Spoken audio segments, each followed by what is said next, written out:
After a somewhat surprising 8-5 season, Sawyer Robertson is returning at quarterback for the Baylor Bears as they look to build towards the future and maybe even make a push for a Big 12 title as one of the better teams in the conference.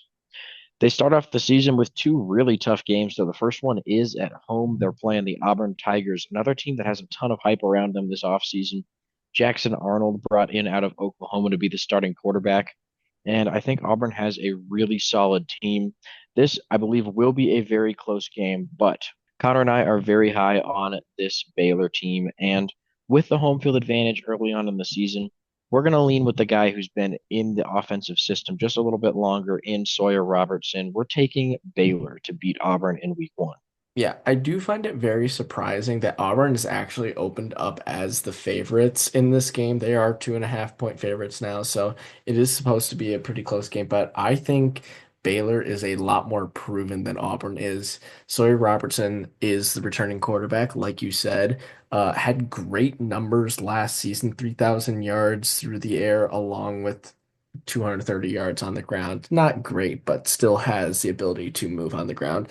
They have two incredible young running backs in Bryson Washington and Dawson Pendergrass, and Josh Cameron returning at wide receiver is an excellent weapon for Sawyer Robertson to use. So I'm very shocked that Auburn is favored this early on, just because Baylor, like you said, did have a solid season last year. And now in that next game against SMU on the road, SMU coming off a college football playoff appearance, returning their starting quarterback in Kevin Jennings and looking to build upon their success from last season.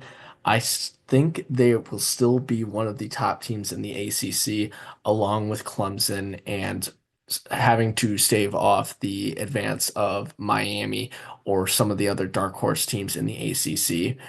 I think SMU is, in this case, with the home field advantage, going to be slightly favored in this one and will end up coming out on top based off of their success last year this early in the season. So Baylor will drop to 1-1 through 2 weeks. Yeah, it should still be a really good game, but Kevin Jennings back at quarterback for SMU, they're going to be a really good team. They made the playoffs last year. I trust them more, especially at home. Stanford will be a very easy win, though, to bounce back, and then Arizona State at home. This is a matchup of two of the best teams in the Big 12. Arizona State returning Sam Levitt at quarterback, along with 17 other starters from last year's playoff team that just barely fell to Texas in double overtime.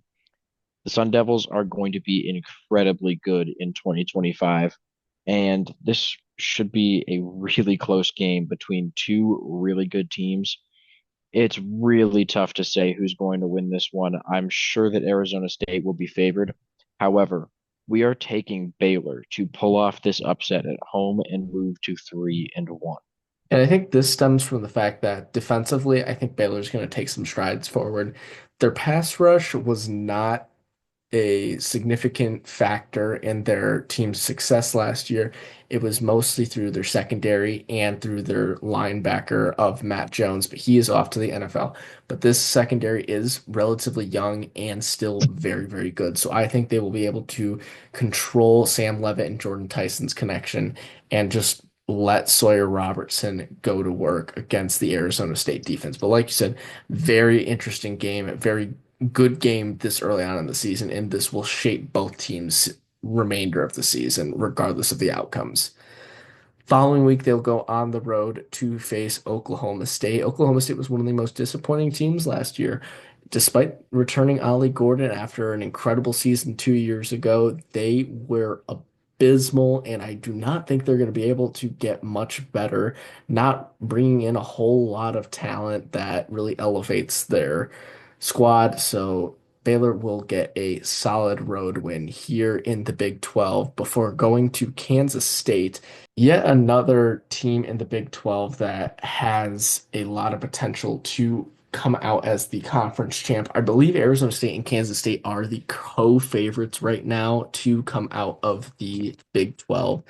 And the reason for the Wildcats is that they have Avery Johnson returning as their starting quarterback after a very solid season.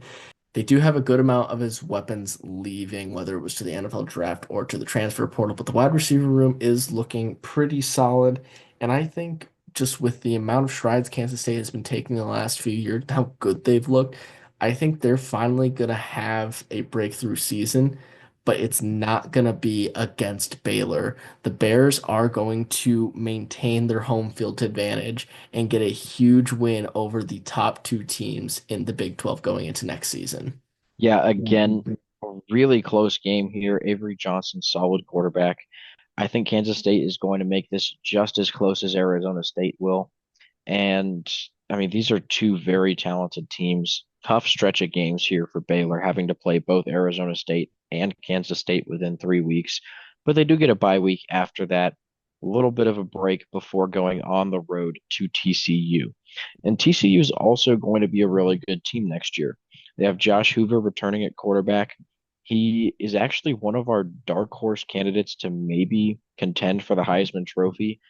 The main thing there is that he lost his entire receiving core to the NFL. So it's really going to depend on whether or not guys can step up in that room in order for him to be able to produce because we saw how well he did last season. He had similar numbers to some of the early favorites for the Heisman Trophy this season, but he is nowhere near the top of the conversation. And we think that he probably should be.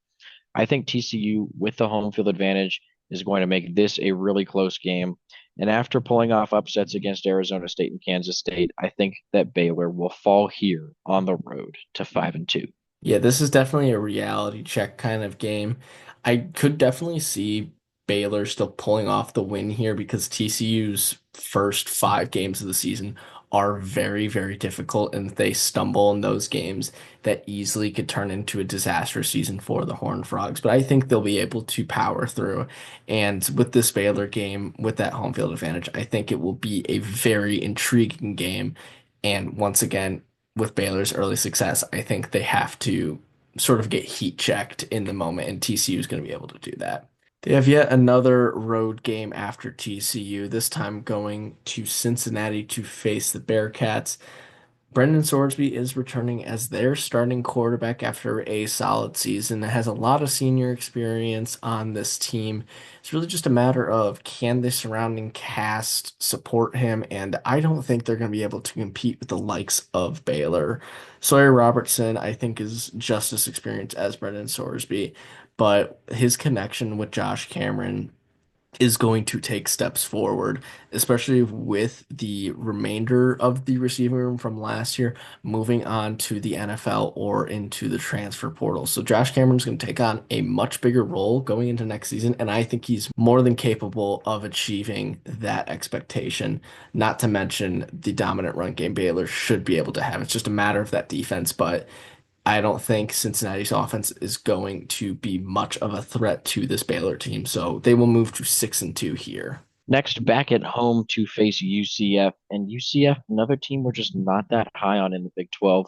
I think that they're going to see some struggles this season. Last year's team didn't really have that many bright spots. RJ Harvey, one of the few. He's now a Denver Bronco. And just really, UCF is going to struggle in a lot of these closer games. Baylor, not going to be quite as close. Bears should move to 7-2 here. They're a significantly better team. Coming out of that bye week, they will take on Utah, who is looking to right the ship after a really disappointing season last year.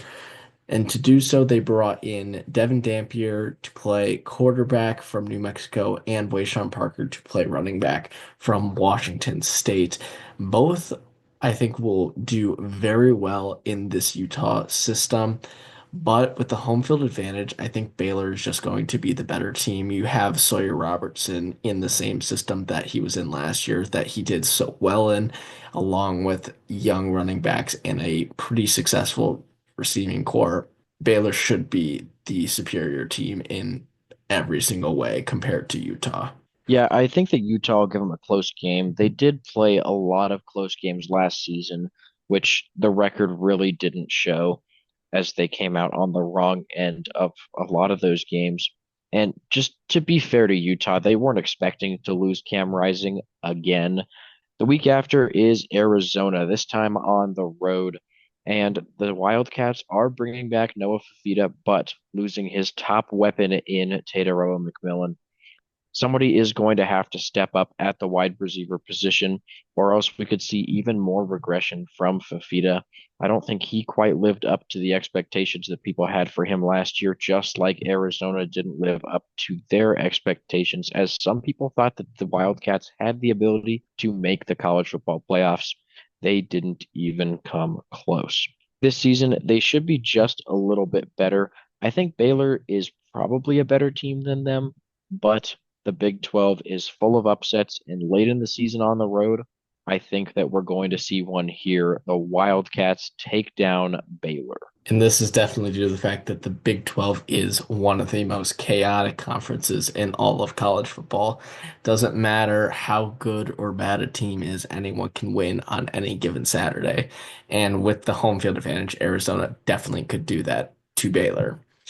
To finish off their season, Baylor will play Houston. The Cougars are bringing in Connor Wakeman from Texas A&M to be their starting quarterback. Had his ups and downs as an Aggie, was ultimately replaced by Marcel Reed, who was their starter going into next season. Definitely has the potential to be molded into a superstar level quarterback. I just don't think he'll be able to do that in only one season at Houston. Possibly next season, we'll see him develop a little bit more when he has a couple more weapons at his disposal. But this season, I do not see Houston really returning to that competitive level just yet. So Baylor, for their final regular season game, should get a win at home to move to 9-3. Our way too early projections for the Bears was 7.3 wins and 4.7 losses, and we originally predicted them to go 8-4. Obviously, we have improved that prediction to 9-3, and the projection came up with it. Over 8 wins now at 8.05. The Big 12 wins sitting at 5.85 and 3.15. The floor for Baylor, in our opinion, is still making a bowl game at 6-6, 5-4 in the Big 12. Best case scenario, I think that they could go 10-2. Not really seeing 11-1 here. There's a few difficult games on there, two in the non-conference, two in the Big 12. I think best case scenario, they're able to split those and go 10-2, 8-1 in the Big 12. So thank you guys for watching. Please make sure to like and subscribe, and we will see you in our next video.